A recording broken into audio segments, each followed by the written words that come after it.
sommes à la veille des élections locales sénégalaises qui doivent avoir lieu en 2020.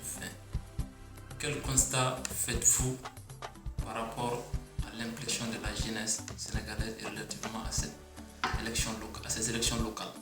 Merci beaucoup, M. Traoré. Vous me donnez aujourd'hui encore l'occasion de m'exprimer sur un sujet qui me tient tant à cœur. Je vais commencer même à partir d'un constat, et le constat est alarmant. Nous notons quand même l'absence de la jeunesse dans les instances de décision ou sociales de sort de notre pays, que ce soit sur le plan local ou sur le plan national, au niveau administratif ou au niveau politique. D'abord, le premier, c'est l'absence d'une politique d'implication et d'une politique d'imprégnation de la jeunesse au niveau de notre pays.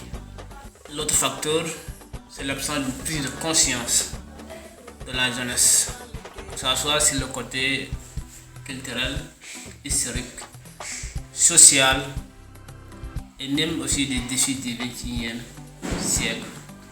C'est pourquoi, comme vous l'avez dit, nous notons partout quand même l'absence de la jeunesse, que ce soit dans les postes politiques, que ce soit dans les administrations, où on voit que la poste de jeunesse occupe quand même, disons, des postes mineurs, alors qu'on devrait quand même apprendre à les responsabiliser en leur donnant des postes de haute responsabilité dans l'administration, mais aussi à les confier des postes de haute responsabilité dans le gouvernement, bien en tout cas dans les secteurs politiques.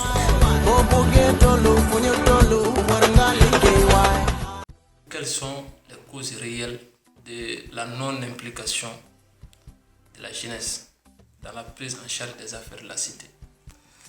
Les causes, moi je disais d'abord, il y a notre formation que nous recevons quand même sur le continent qui ne nous prépare pas d'abord à vouloir prétendre à des postes de haute responsabilité. Vous savez, il y a une chose, si nos États ne parviennent pas à nous donner une formation qui nous rende forts, nos sociétés vont s'effondrer.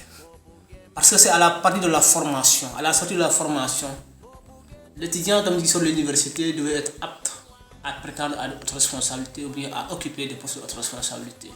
L'autre constat est que parfois la jeunesse qui a étudié ici aussi, sur le continent, est mise à côté au détriment de la jeunesse qui a fait des études à l'étranger.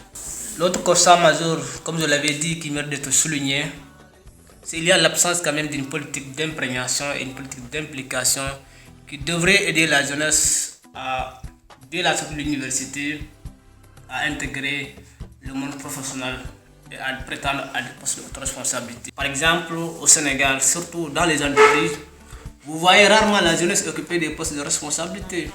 Bien c'est des postes mineurs, mais vous voyez rarement un jeune qui est directeur d'une société, vous voyez rarement un jeune quand même en tout cas qui est l'adjoint du directeur, ou bien un jeune quand même qui a une haute, quand même qui occupe quand même une poste de haute responsabilité dans l'entreprise. Vous voyez rarement les jeunes devant, ils sont toujours derrière. Et on les utilise souvent lorsqu'il y a des manifestations, lorsque les gens veulent aller manifester.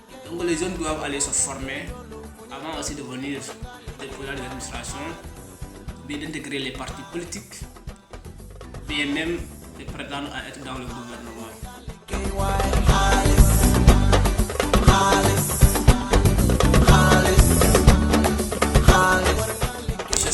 Au regard des causes que vous avez citées, qui seraient à la base de la non-implication de la jeunesse dans la prise en charge des affaires de la cité, quelles sont les solutions que vous préconisez pour endiguer ces problèmes?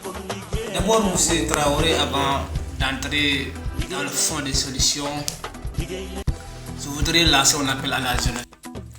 Je voudrais appeler la jeunesse à plus de responsabilité, à aller participer à la gestion des affaires de la cité, à être présent dans toutes les instances de décision, où se décide le sort du pays, où se décide le sort de leur quartier, bien de leur localité. Et cela doit commencer à la base. Nous devons en tant que jeunes participer à la gestion des eaux de la cité, en commençant dans notre quartier par exemple. Je pense que aussi ça c'est une manière aussi de participer à la gestion de la cité.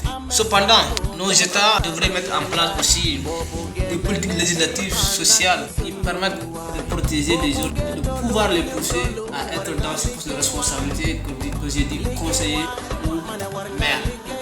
Il faut protéger la jeunesse, il faut encourager la jeunesse, il faut pousser la jeunesse à assumer leurs responsabilités, à leur faciliter la tâche, à les aider à la base. Nous devons les aider à la base. Mais tout cela aussi doit se passer d'abord par une bonne formation. C'est pourquoi ce que j'appelle plus de conscience de la jeunesse.